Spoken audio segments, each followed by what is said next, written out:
పొందుడి. అక్కడ ఏముంది? యేసు క్రీస్తు నామమున. ఇప్పుడు పక్కన ఏముంది? తండ్రి కుమార పరిశుద్ధాత్మ నామములో ఉంది. అపోస్తలులు ఏముంది? యేసు నామములో ఉంది. ఇప్పుడు ఒక గ్రూప్ బయలుదేరింది. మనకు అనవసరం ఆ గ్రూప్ ఎవరు, ఆ పేరు మనకు అనవసరం. కానీ వీళ్ళేమంటారు? మీరేమో తండ్రి కుమార పరిశుద్ధాత్మ నామమున బాప్తిస్మం అంటున్నారు, అది చల్లదో. ఇదిగో యేసు నామం తీసుకోవాలి.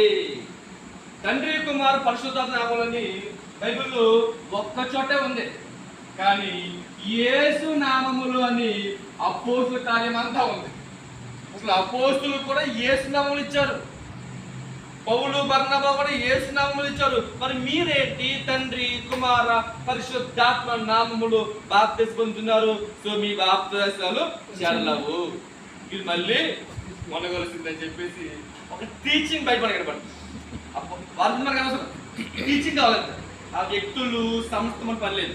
మనం ఎప్పుడు గుర్తుపెట్టుకోండి, మన కాలేజీ అంతా కూడా ఓన్లీ బైబిల్ మీద పోరాటం, బోధతోనే పోరాటం. వ్యక్తులు మనకు అనవసరం, సంస్థలు అనవసరం, సంఘాలు అనవసరం. ఓన్లీ వాక్యంలో ఏముందో తెలుసుకుందాం.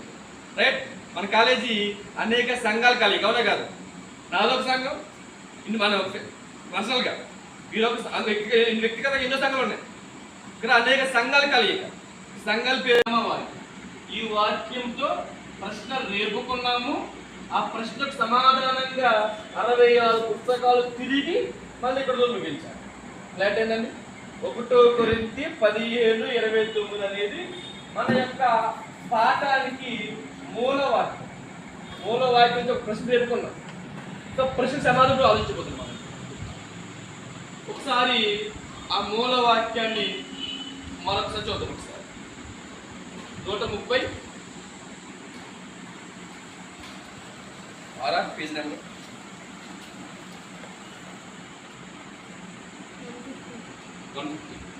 మొదటి కొరింథీ పత్రిక 15వ అధ్యాయం